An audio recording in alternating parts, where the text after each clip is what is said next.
Hi అండి. నమస్తే. నేను మీ Manasa. Welcome back to M&M's crazy kitchen. ఈరోజు మన కిచెన్‌లో చిలకడ దుంపలు జనరల్‌గా మనం కాల్చుకొని గానీ, లేకపోతే ఉడికించి తింటాం కదా! అలా కాకుండా ఒక్కసారి ఇలా పాకం పట్టి చూడండి. చాలా చాలా టేస్టీగా ఉంటుంది. ఈ చిలకడ దుంపల్లో విటమిన్ ఏ ఎక్కువగా ఉంటుందండి. సో, దానివల్ల కంటి చూపు మెరుగుపడుతుంది. అలాగే హెయిర్ గ్రోత్‌కి, ఇంకా బ్లడ్‌లో షుగర్ లెవెల్స్‌ని కంట్రోల్ చేయడానికి బాగా హెల్ప్ అవుతుంది. సో, లేట్ చేయకుండా ఈ సింపుల్ అండ్ హెల్తీ రెసిపీ ఎలా ప్రిపేర్ చేసుకోవాలో చూసేద్దాం. వీడియోని ఫుల్‌గా చూడండి. నచ్చితే లైక్ చేయండి. మరిన్ని టేస్టీ అండ్ హెల్తీ రెసిపీస్ కోసం మన ఛానల్‌ని సబ్స్క్రైబ్ చేసుకొని, పక్కనే ఉన్న బెల్ బటన్‌ని యాక్టివేట్ చేసుకోండి. ఈ రెసిపీ చేయడానికి ఫస్ట్ అయితే చిలకడ దుంపలు తీసుకోండి. వీటినే మనం స్వీట్ పొటాటో అంటాం కదా!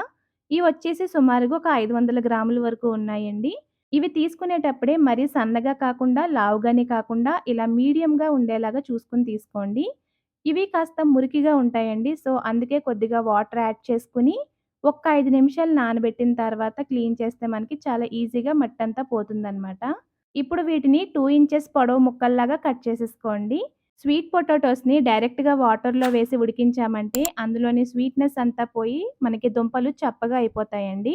అందుకే ఇలా హోల్స్ ఉన్న ప్లేట్ తీసుకొని అందులో ఈ పీసెస్‌ని పెట్టి స్టీమర్‌లో వాటర్ యాడ్ చేసుకొని, ఈ దుంపలున్న ప్లేట్‌ని అందులో ప్లేస్ చేసి మంటని లో టు మీడియం ఫ్లేమ్‌లోకి టర్న్ చేసుకొని, ఒక 10 నిమిషాల పాటు ఆవిరి పైన ఉడికించారంటే, దుంపలు పర్ఫెక్ట్‌గా లోపల వరకు ఉడుకుతాయి. అలాగే స్వీట్‌నెస్ కూడా పెద్దగా పోదండి. సో, ఇప్పుడు దుంపలు కంప్లీట్‌గా ఉడికిన తర్వాత ప్లేట్‌ని బయటకి తీసి కాస్త చల్లారిన తర్వాత, దుంపల పైన ఉన్న ఈ పీల్ అంతా కూడా తీసేసుకోండి. ఇలాగే మిగిలిన దుంపలన్నీ కూడా ఒలిచేసుకున్నాక, ఇప్పుడు పాకం పట్టడానికి స్టవ్ మీద ఒక కడాయి పెట్టుకొని అందులో ముప్పావు కప్పు వరకు తురిమిన బెల్లం, 2 టేబుల్ స్పూన్ల వాటర్ యాడ్ చేసి బెల్లాన్ని కరిగించండి. బెల్లం వాటర్ త్వరగా గట్టిపడిపోకుండా అర టీ స్పూన్ నెయ్యి వేసి మళ్ళీ కలపండి. మా చిన్నప్పుడు ఎక్కువగా అమ్మమ్మ చేసేదండి ఈ రెసిపీ అయితే. ఇదే విధంగా కరపెండలం దుంపకు కూడా పాకం పట్టించి పెట్టేది. చాలా చాలా బావుండేదండి.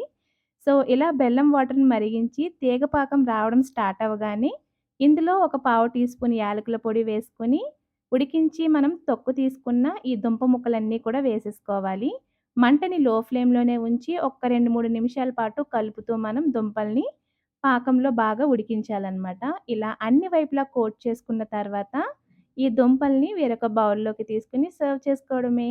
మీరు నార్మల్‌గా తినేదానికన్నా ఇలా పాకం పట్టి తినండి. నెక్స్ట్ టైమ్ కూడా ఇలాగే చేసుకుంటారు. అంత బావుంటుంది. సో, మీరు కూడా ఈ రెసిపీని తప్పకుండా ట్రై చేసి మీకు ఈ రెసిపీ ఎలా వచ్చిందో మాకు కామెంట్స్‌లో షేర్ చేయండి.